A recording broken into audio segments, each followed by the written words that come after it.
Up next, I'm giving y'all this prison story about the time me and my homies caught another inmate doing something unthinkable to his emotional support pet.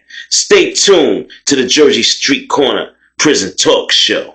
It's JS Corner from the prison story massacres. I be telling stories about the pushers and the traffickers, trying to keep the YNs away from the bandits.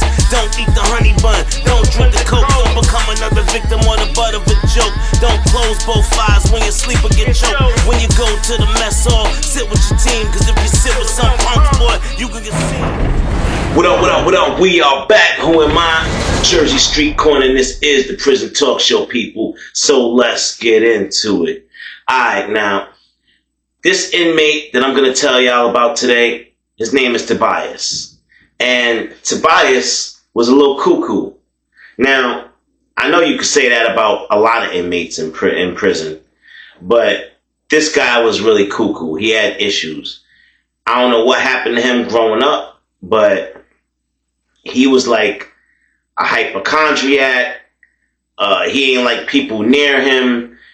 Imagine how this guy would freak out when they made us line up and get butt naked for a strip, and you gotta stand right here behind somebody.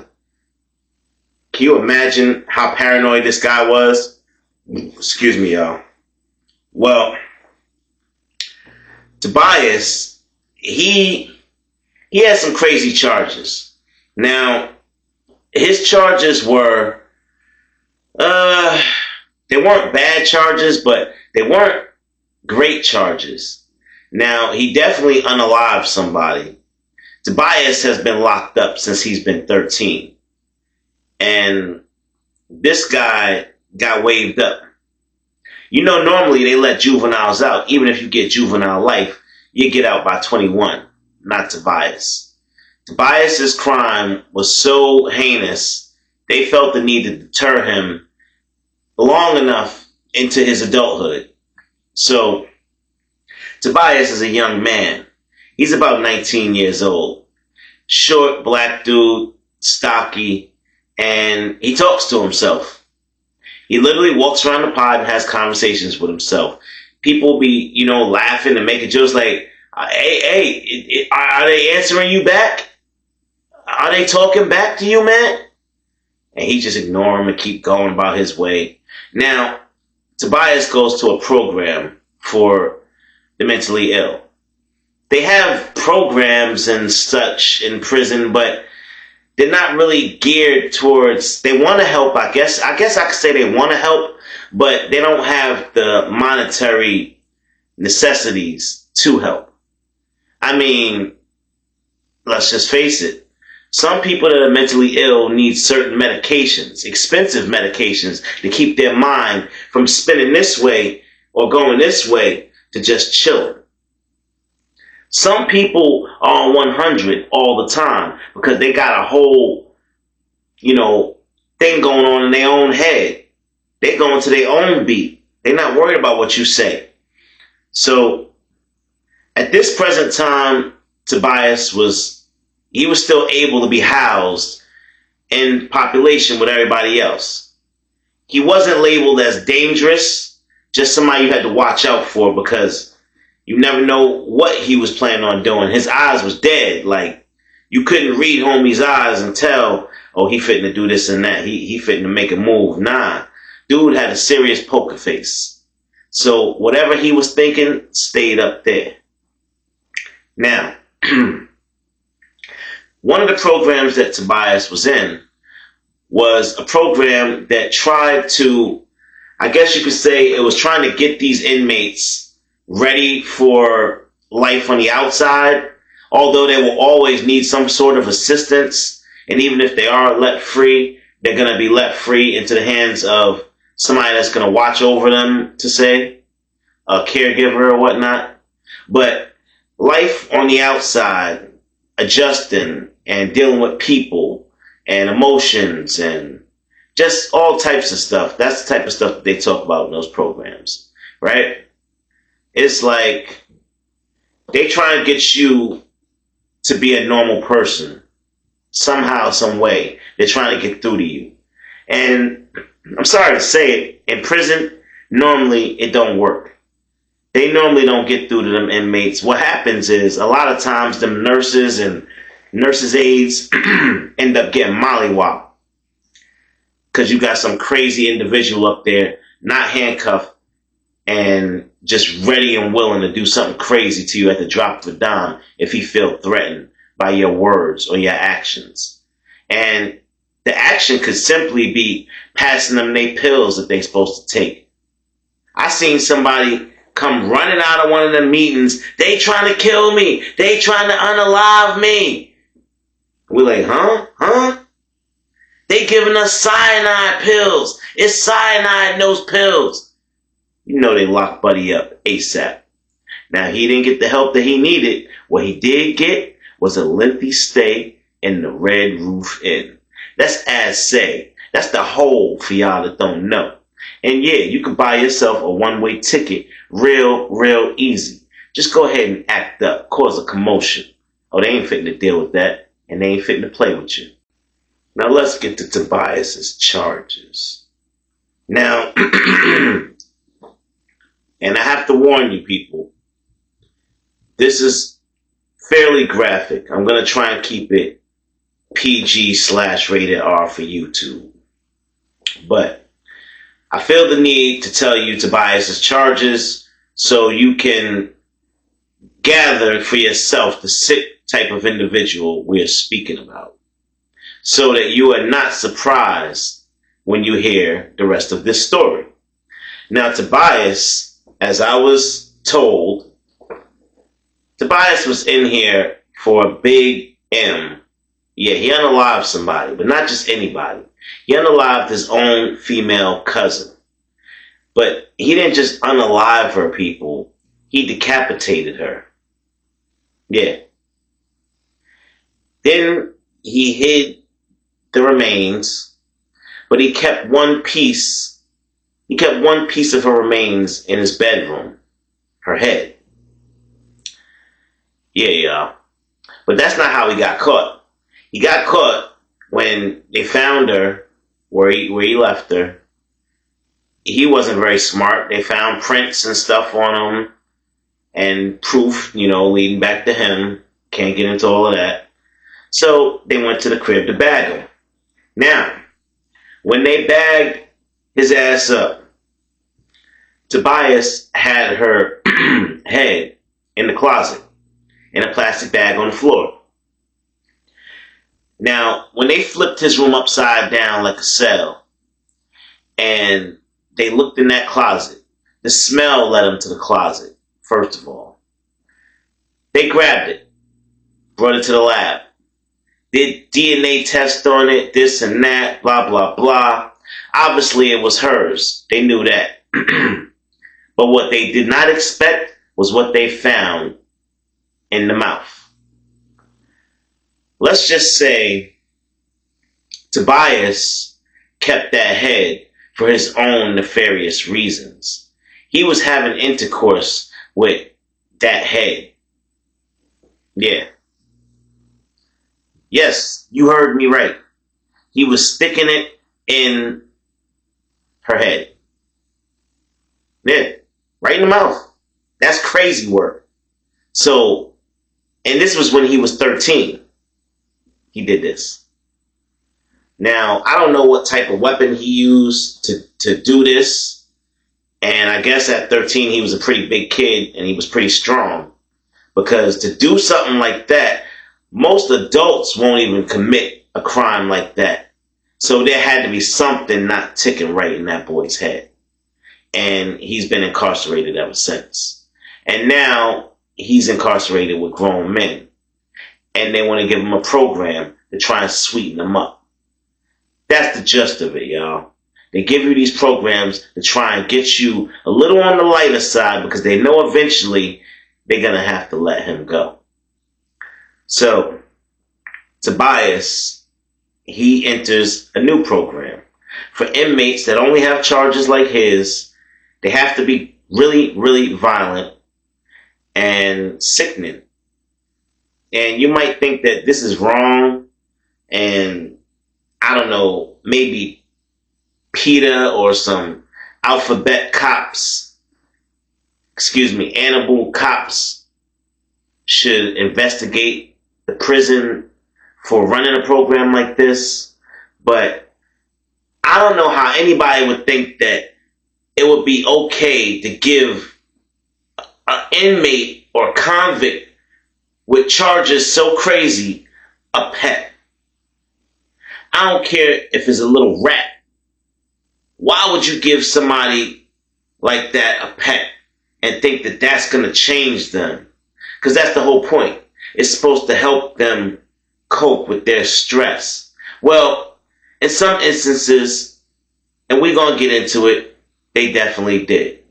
Now, you was allowed to have, I think, gerbils, hamsters, a puppy that didn't get too big, had to be a small breed, and something else, I'm not sure. But you couldn't have nothing like a lizard or nothing that could slide away and get through. You couldn't have no snakes, nothing like that. You couldn't have cats because they could get through the bars. You couldn't have birds because they was too loud and they poop everywhere. But that program, like I said, was only for them. It wasn't for the regular inmates. So we just had to respect it. Now, it was kind of messed up because there was a lot of inmates that didn't like animals. Like, some inmates didn't want to see a dog or smell a dog. One of the perks about, I guess, losing your mind is you got to have a cell by yourself. If you had an animal, you got a room by yourself. Just you and your pet. Bonding. And that's all it was supposed to be, people. But Tobias is very, very diabolical, people. And somebody should have known to keep a closer eye on that boy, because there's no way in hell you can't tell me that one of them counselors or somebody didn't sense that this man had, let's just say, tendencies, predatorial tendencies, and should not be left alone with anything weaker than himself. Alright, I know. We like 10 minutes in. Hold on, don't go nowhere. We about to get to the juicy part right now. Alright, so first night, Tobias brings the animal, small little puppy, onto the pod. It's cool. You know, ain't nobody saying nothing to him. He go right to his room, and you don't see him no more for the rest of the night. He just in there with the dog. Now, this is a small little dog. Can't be more than 15 pounds, if that, little thing. Like double the size of a chihuahua. Alright. Now, if you ask me, it's very inhumane to have an animal in a cell. It's just a large cage. The animal still can't get out and go as it wants to. Now, that animal might be homesick. Remember, they breed him and bring him into the prison. He wasn't born in prison and lockup. So now he's been born into slavery. Yeah. That's pretty much what he is now. He's there just for entertainment. To keep this crazy guy happy. And well, when they decide you had enough, they just take him away from you. And then you gotta go to somebody else. And somebody else. Does that dog, does that puppy ever get a real owner to love them? Or just a bunch of inmates who love them for the time being?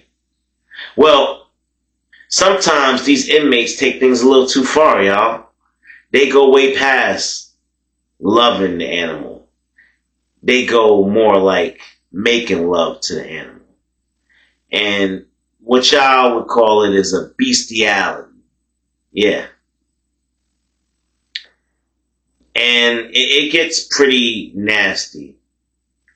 And it's probably one of the worst things I've ever seen in my life. But we're going to get to it. Now, before all of that happened, nobody knew or would assume anything like that was going on in that man's cell.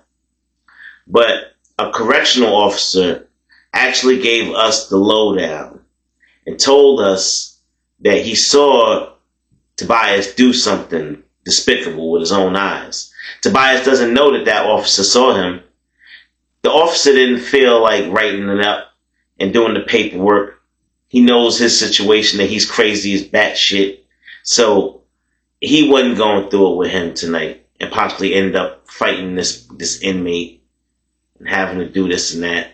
So he just watched and let him rock. Now, he's at a spot where Tobias couldn't tell that he could directly see right into his cell. And he saw Tobias, which sparked everyone's curiosity why this guy had been ordering, before he got the dog, he had been ordering peanut butter every week. He was ordering a jar of peanut butter. We're like, damn, is this guy eating real food? Nah, that officer saw Tobias stick a big glob of peanut butter right up his asshole. And he leaned right over, bent over on that bunk bed, and he had the dog licking the peanut butter out of his ass. Yeah. Crazy work. Now, I don't understand why that officer didn't intervene and do something about that immediately. That right there to me was borderline, and not even borderline. That was cross the line. That right there should have told you that he has other plans for this animal. That ain't all he got that animal in there to do. Trust and believe. He gonna get tired of that and it's gonna lead to something else. So the officer is really to blame in this situation because his lazy ass didn't want to do paperwork. But he said he sat there and watched for at least a good 5 minutes before the dog had cleared all the peanut butter and he turned around and pulled his pants back up. Now that's disgusting, y'all. That's the craziest work I ever heard. But I'm telling y'all, this shit really happened. YNs, don't go to prison, because the shit that happens in prison is unbelievable and you ain't ready for it. You ain't ready for it. Now that very same night that we heard that information, I'm in my cell, my homie, he over in his cell. I'm not going to say his name because he got a lot of time and he's still down. And he's trying to come home. So shout out to you. You know who you are. Alright. That same night, we hear a lot of howling and barking in the cell. And now this is a small dog, so it's not that loud. But it's noticeable. Especially the howling. And we like, dang, we ain't never hear that dog do nothing like that. And it was only 1 or 2 support animals in each pod. They wasn't going to load the pod up with animals. And there was only but so many of those single cells available for them with the animals. So we knew right away, nah, that gotta be coming from Tobias' cell. That's his dog, man. I'm thinking in my head, I'm like, yo, he doing something to that dog, man. I know he is, man. I know he up there doing something to that dog. So morning rolls around, get to the day room, have breakfast. Sitting at the table, my homie come over. He's like, yo, did you hear all that shit last night? I'm like, yeah, man. That shit was, I couldn't even hardly sleep, man. He's like, yo, what you think he was doing, man? Man, what you think he was doing? He was doing something to that dog, man. I'm telling you. And I'm like, damn, man. I feel bad for that damn dog. Where he at? He in there with the dog, I guess. He not here. So, this guy Tobias never left the cell. Once he got that dog, he never left the cell. His commissary, and that was that. He didn't leave that dog alone. It was days that pretty much this guy didn't take showers for days on end. It could be 2-3 days at a time. He don't even get in the shower. He in the room by himself, so ain't nobody to, tell him he stink and get out the cell. He got his own cell, so between him and the dog, the smell in that cell was horrendous. Now, it's the middle of the day. We talking like 12, 1 o'clock-ish. encounter's over with. Everybody in the pod moving around, making it shake, do their thing. That's how you get your money out there every day. Those are the prime hours to handle business. So it's not normal to see a white sheet up in the middle of the day. Now, if it's a white sheet cutting off the toilet area, alright, yeah. And then, somebody passed through 20, 30 minutes later and that sheet's down because you done using the bathroom, whatever. But when you got a sheet going across your cell door where you don't want nobody to walk in or even look in your cell at all, that's because you're doing something crazy. Now, yeah, that's exactly how the booty bandits get down, but everybody know what's going on if you see a booty bandit with a sheet up. Now, what you think everybody gonna think if you got a white sheet up and you got an animal in your room? You obviously not just going to the bathroom. So what don't you want everybody to see in the middle of the day, my guy? Well, me and about 3 of my homies decided we was going up there and we was gonna see what's good with homie. And one way or another, we said he got to get out of this pod. Something not right, especially that story the CO told us, and we was going to force them to get him up out of the pod and remove that animal from him, one way or another. So, and I know y'all like, it's none of y'all business. It's not none of our business, but you can't sleep when you hear an animal being abused. That's crazy. I mean, the animal ain't even got a chance. Animal can't pick up a blade and fight back. Y'all don't hear me. Long story short, y'all, we go on up to his cell. Now we see the white sheet, and we get on both sides of the cell door. Count to 3, pull the sheet down.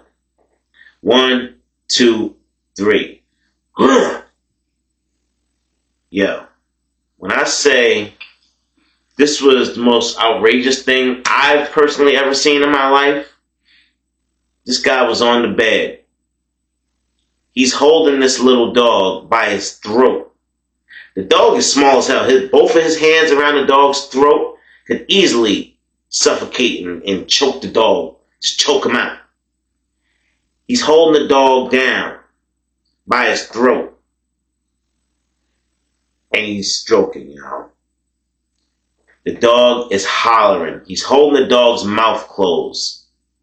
The dog's over there whimpering. Holding his mouth closed. Stroking, y'all. I kid you not. When we saw that, after the initial shock that one would have, we ran in that cell and put hands and feet on this man.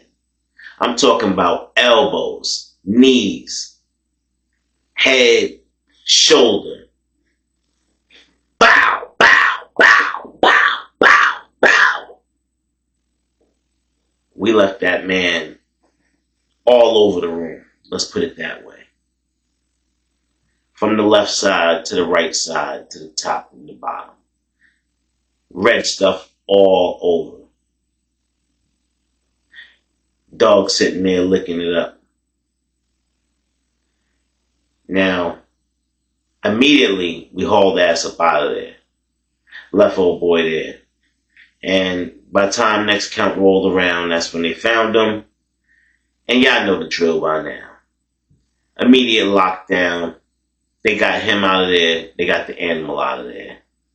And you can't take animals back to lockup because that's exactly where he was going. So he went to lockup and the animal went back to the program. And that was that. Now, do I feel great about doing that? Not necessarily. Was it something that we had to do? Yes, it was. If you believe in something, people, stand on it. That's all I'm going to say about that. And I do believe that punishing people that take advantage of other people is justice. Not only is it justice, but it's prison justice. All right, y'all, listen. that's going to be it for this video. I hope you like the story. Stay tuned for more. Get in the comment box. Like, share, and subscribe. Hype this damn video, man, so somebody can hear it. They need to hear it. Alright, with that, I am your boy JS Corner. This is the Jersey Street Corner Prison Talk Show, and I'm out. You a real hater, I'm here to address that. When it comes to storytelling, I'm the best at. You a real